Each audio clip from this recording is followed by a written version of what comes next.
Ils s'en foutent plein les fouilles, notamment Agnès Firmin, la ministre de la Santé, qui a été prise la main dans le sac.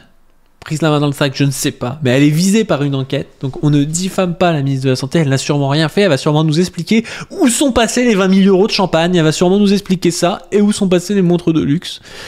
Mais on va aussi parler d'une adjointe au maire RN, et d'un autre macroniste, parce qu'en fait, les macronistes et les lepénistes, on a l'impression qu'ils ont un point commun, c'est qu'ils sont suspectés de piquer dans les caisses, quoi. Alors, ce qui se passe, c'est ici. C'est Anton Rouget qui nous dit d'après les infos de Mediapart, la toute nouvelle ministre de la Santé, Agnès Firmin, remplaçante d'Aurélien Rousseau, est visée par une enquête pénale sur les cadeaux d'une multinationale des produits de santé. Oh, comme c'est bizarre. Comme c'est bizarre, une ministre de la Santé qui toucherait des cadeaux de multinationales des produits de santé. 20 000 euros en champagne, montre de luxe. Alors Mediapart nous dit « Champagne et montre de luxe, les cadeaux non déclarés de l'industrie pharmaceutique à la nouvelle ministre de la Santé. » D'après nos informations, Agnès Firmin-Lebaudot, nommée mercredi après la démission d'Aurélien Rousseau, est visée par une enquête sur les cadeaux de la multinationale Urgo. En tant que pharmacienne, elle est soupçonnée d'avoir reçu de 2015 à 2020 pour 20 000 euros de bouteilles de champagne, montres de luxe, etc. 20 000 euros de montres de champagne. Vous avez vu Anticor qui se fait refuser son agrément? Oui, en plus de ça, l'association anti-corruption n'a plus son agrément, donc ne peut plus se porter partie civile. C'est bizarre quand même, les macronistes. Encore un beau symbole pour la République exemplaire d'Emmanuel Macron. La toute nouvelle ministre de la Santé, Agnès Firmin-Lebaudot, nommée en urgence après la démission d'Aurélien Rousseau mercredi 20 octobre, au lendemain de l'adoption du projet de loi immigration, est visée par une enquête judiciaire ouverte en juin 2023 pour avoir reçu des cadeaux sans les déclarer de la part d'une multinationale des produits de santé, selon les informations de Mediapart. Cette pharmacienne de profession dirige une officine au Havre et est soupçonnée de s'être fait livrer à 21 reprises entre 2015 et 2020 des produits de luxe, des montres, bouteilles de vin et magnum de champagne, coffrés pour des week-ends, pour un montant total évalué à 20 000 euros de la part des laboratoires Urgo, qui cherchaient ainsi à fidéliter les pharmaciens et pharmaciennes et à augmenter leur marge commerciale. Ainsi, dans la loi, le dispositif anti-cadeau des professionnels de santé interdit pourtant très clairement aux pharmaciens de recevoir des avantages de la part des industriels de la santé. Sollicité par Mediapart, Agnès Firmin-Lebaudot a affirmé par le biais de sa conseillère de presse qu'elle répondra uniquement aux autorités compétentes au cours d'une audition qui doit se dérouler en janvier. Les laboratoires Urgo n'ont pas répondu à notre sollicitation. Non mais en plus, c'est vraiment des cadeaux qui sont typiquement des trucs... Enfin, c'est évident que quand t'es pharmacien, t'es pas censé recevoir des magnums de champagne, quoi. Les magnums de champagne, c'est quand même vachement bizarre comme truc. Tu peux pas dire, ouais, c'est pour l'officine. C'est des magnums de champagne, quoi. Les soupçons qui visent la nouvelle ministre de la Santé, laquelle occupait jusqu'ici ses fonctions de ministre délégué chargé de l'organisation territoriale et des professions de santé et qui est porte-parole d'Horizon, le parti de l'ancien Premier ministre Édouard Philippe, sont la conséquence d'une première enquête judiciaire ayant ciblé les pratiques commerciales illégales du groupe Urgo, multinationale française réalisant 750 millions de chiffre d'affaires en 2022. Au cours de cette enquête, la section recherche de la gendarmerie de Dijon et des services de la DGCCRF, Direction Générale de la Concurrence, de la Consommation et de la Répression des Fraudes de Bourgogne-Franche-Comté, où l'entreprise a son siège social, ont découvert que le groupe avait offert indûment de 2015 à 2021 plus de 55 millions d'euros de cadeaux à des pharmaciens d'officine sur l'ensemble du territoire. Ces avantages ont permis pendant toutes ces années à l'entreprise et aux pharmaciens de s'enrichir directement sur le dos des patients. En effet, l'entreprise distribuait des récompenses sous la forme de cadeaux en contrepartie de l'achat par les pharmaciens des produits Urgo, mais surtout de renoncement à des remises commerciales. D'après les investigations de la gendarmerie, la valeur des cadeaux distribués correspondrait au montant de la remise non réalisée. Au terme de cette enquête judiciaire, les laboratoires... en fait, ils devaient faire une remise commerciale aux pharmaciens et ils leur ont donné des produits à la place de la remise commerciale. C'est un peu bizarre comme truc. Donc en gros, la remise commerciale... et en cadeau, quoi. En gros, au lieu de te donner 200 balles, il te donnait 200 balles de champagne, quoi, d'accord. Au terme de cette enquête... Ah oui, donc en fait, ils te donnent des trucs qui vont te profiter à toi, plutôt que de faire une remise à ton entreprise. Donc c'est ça la douille, en fait. J'imagine. Plutôt que ton entreprise achète 200 euros moins cher les médicaments, toi, tu récoltes 200 euros de champagne, quoi. Parce que, en fait, ça sert pas à la pharmacie, quoi. Parce qu'ils auraient fait la même chose... Au lieu de donner 200 euros, ils auraient donné 200 euros de trucs qui servent à la pharmacie. À la limite, bon, on serait dit, bon, c'est... Enfin, je sais pas si c'est légal, mais voilà, ce serait pour la pharmacie. Mais là, en fait, c'est pas pour la pharmacie, c'est pour directement les poches du pharmacien, quoi. Au terme de cette enquête judiciaire, les laboratoires Urgo ont fait profil bas, reconnaissent l'existence de ce système qui contrevient à la loi depuis 1993. En janvier 2023, le groupe plaide coupable dans le cadre d'une procédure de comparution sur la reconnaissance préalable de culpabilité devant le tribunal judiciaire de Dijon. Elle est condamnée à une amende de 1,125 millions et des saisies pénales de plus de 5,4 millions. Mais c'est pas énorme en fait par rapport à la marche qu'ils ont dû faire. Donc elle aurait eu 20 000 euros, 343 de cadeaux recensés, pas de champagne comme j'avais dit, je croyais que c'était 20 000 euros de champagne, mais non, c'est 20 000 euros en tout de tous les cadeaux, d'accord. Sur la quarantaine de pharmaciens confirmés, 19 ont reçu des avantages compris entre 1000 et 10 000 euros, 3 entre 10 000 et 20 000 et 3 entre 20 000 et 32 000. Ah ouais, donc elle est vraiment dans la marge haute, quoi. Les cadeaux d'Agnès Firmin-Le Bodo sont parmi les plus gros bénéficiaires et sont estimés à 20 343 euros. En 2015, elle a reçu un lot de 15 bouteilles de champagne et 4 Magnum Tétinger, 604 euros. Une montre Homme Omega, 1435 euros. Une montre Apple Watch, 674 euros. 2 iPhone 6S, 2026 euros. L'année suivante, putain, dans l'année, elle a reçu tout ça. Hein. Dans l'année, les soupçons portent sur un téléviseur Samsung incurvé. C'est 887 euros. Une montre Longines, 1093 euros. Une ménagère 24 pièces, 827 euros. Un iPhone 7, 1000 euros. Une cocotte Le Creuset, 180 euros. Une autre montre Tagger, je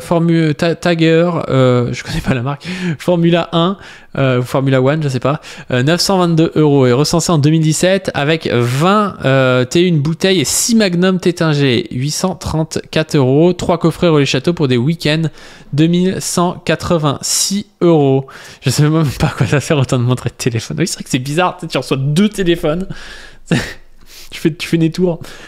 Cette année-là, Agnès Firmin-Le Bodo fait son entrée à l'Assemblée nationale tout en continuant à gérer son officine. Elle continue d'empocher des salaires allant de 62 389 euros net à 80 000 euros par an. Elle n'informe pas l'Assemblée des cadeaux qu'elle aurait reçus d'après les éléments de l'enquête. Le code de la déontologie oblige les députés à déclarer les dons d'une valeur qu'elle estime supérieure à 150 euros. Oh bah, je sais pas si 21 bouteilles et 4 Magnum de champagne ça coûte plus de 150 balles, ça on sait pas. Hein. Mais Agnès Firmin-Le Bodo, intervenant sur le sujet à la santé lors des débats au Parlement, n'aurait pas trouvé utile de se prémunir de tout risque de conflit d'intérêts. La liste des cadeaux de l'entreprise s'allonge entre 2018 et 2020. 36 bouteilles de Bordeaux. 36 bouteilles de Bordeaux. 6 bouteilles Tétinger brutes. 153 balles. Une enceinte de Vialet, 1374 euros. Alors je connais pas la marque, mais l'enceinte doit être bien. Un blender Smeg, 138 euros. Pas de déclaration. L'échange de bons procédés entre laboratoires et pharmaciens d'officine a longtemps été banalisé pour s'imposer dans les étals des pharmacies et gagner des parts de marché. Les laboratoires rivalisaient de cadeaux à destination des pharmaciens en échange de commandes. Ce système bien rodé de cadeaux attribués par les industriels est pourtant encadré depuis 1993. Il était formellement interdit aux professionnels dont les pharmaciens de recevoir des avantages en espèces ou en nature sous quelque forme que ce soit, de façon directe ou indirecte, à moins qu'il ne soit d'une valeur négligeable. Peut-être que tu as le droit de te faire offrir un café, mais pas un café gourmand. Donc voilà, on va peut-être pas aller plus loin là-dessus. Donc bizarre quand même, bizarre. Agnès Firmin, la nouvelle ministre de la Santé, a l'air d'avoir un peu mouillé dans des trucs. Et c'est le cas aussi du macroniste Emmanuel Pellerin. Alors je sais pas si chez les macronistes c'est toujours comme ça, faudrait demander, qui a fait scandale après une enquête de Mediapart sur sa consommation de cocaïne. Il a aussi fait l'objet d'un gros redressement fiscal qui révèle qu'il aurait caché plus de 1 million d'euros selon Bercy. Alors là, on n'est pas sur les petits magnums de champagne par-ci par-là, les 20 000 balles. Hein. Là, on est sur 1 million d'euros de planqués. Donc déjà, faut les avoir, et en plus, faut les planquer, quoi. Rends le champ, Agnès. Ah oui, elle va se défendre comme l'autre gars, là. Je n'aime pas le homard. Elle va dire, moi, j'aime pas ça, le champagne, de toute façon. Et on a aussi, à Fréjus, une adjointe de David Racheline, donc du Rassemblement National, qui est accusée de vol de téléphone. L'opposition demande sa démission. C'est là où on voit que, quand même, les gens du RN sont un peu plus prolos que ceux de la Macronie. Parce que eux, quand ils volent, ils font du vol comme ça, genre ils vont piquer un truc et puis ils passent la caisse comme ça sans le payer, quoi. Alors que Agnès Machin, là, c'était directement les labos, quoi. Alors que l'autre gars, là, c'est du 1 million d'euros qui disparaissent. Là, c'est, vous allez voir, du vol direct, quoi. On commence cette édition à Fréjus avec cette nouvelle affaire. L'adjointe au commerce, Christelle Plantavin, est soupçonnée de vol. On en parle avec Lucas Licata-Caruso. Bonjour Lucas. Bonjour Stéphane. C'est énorme, quoi. BFM Fréjus, on n'en a pas parlé beaucoup. Mais vous imaginez la même chose avec la France Insoumise. Imaginez, je sais pas, une adjointe au maire France Insoumise accusée de vol, on en entendrait parler de fou. Hein. Et là, ils s'en foutent. Ce serait passé dans un supermarché de la ville. Oui, c'est une info révélée par nos confrères de Var Matin. Les faits se sont passés vendredi dernier au supermarché Aldi, situé avenue de Lattre de Tassigny. Imaginez juste si un arabe fait ça. Non mais si un arabe fait ça, Bardella, oui voilà, donc ils viennent voler alors qu'on leur donne déjà l'aide médicale d'État. Moi je suis pas contre être gentil, mais s'ils se comportent comme ça chez nous, pourquoi nous on les aiderait, machin. Et en fait, les adjoints RN semblent avoir le comportement de l'immigration, enfin que le RN conçoit de l'immigration, quoi. À Fréjus, Christelle Plantavin fait ses courses et au moment de passer en caisse, la caissière fait tomber ses affaires par terre. Quelques minutes plus tard, elle se rend compte que son téléphone a disparu, ni une ni deux. Elle va consulter les images de vidéosurveillance et elle constate qu'une femme le lui a dérobé quand elle ramassait ses affaires. C'est énorme, la meuf elle a même pas volé un portable, elle a volé le téléphone de la caissière, quoi. Elle a volé le téléphone de la caissière, la meuf. Non mais c'est un délire, quoi, faut être un chien. Mais Christelle Plantavin soupçonnée du vol d'un téléphone portable d'une employée d'un supermarché à Fréjus vendredi dernier. Elle a été interpellée et placée en garde à vue dimanche dernier. Elle sera jugée en janvier au tribunal de Draguignan. Elle conteste formellement les faits qui nous sont reprochés, mais il y a les images de télésurveillance, quoi. L'employé dépose plainte et l'exploitation de la vidéosurveillance permet donc de reconnaître Christelle Plantavin, adjointe au maire de Fréjus, déléguée au commerce et à l'artisanat. 2 jours plus tard, dimanche dernier... Non mais en vrai c'est maladif, enfin, faut être klepto pour faire ça. À quel moment t'as besoin de voler t'es adjointe au maire, à quel moment tu prends le risque de voler des téléphones portables à des caissières, quoi. Enfin, c'est la folie, hein. L'élu est interpellé à proximité de son domicile. Elle est placée en garde à vue. Selon nos confrères de France Bleu Provence, elle a reconnu avoir pris le téléphone, mais par inadvertance. Voilà.